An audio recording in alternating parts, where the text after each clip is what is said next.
राज्य में आसंता 20 तारिख आरंभ हेब खरीफ धान किणा। एही प्रक्रिया बरगड़ जिल्लारू आरंभ हेब।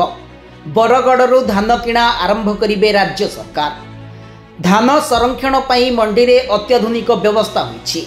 2 वर्ष मध्यरे 100टी मॉडेल पई निष्पत्ति होईछि। प्रथम पर्याय रे 38टी मॉडेल मंडी स्थापन पई टेंडर होई कार्य आरंभ होईछि।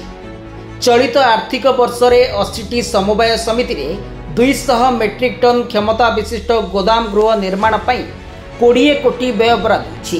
937टी समवाय समिति आरएमसी रे 516 कोटी टंका व्यय रे भित्तिभूमि विकास पई कार्य आरंभ हेबो।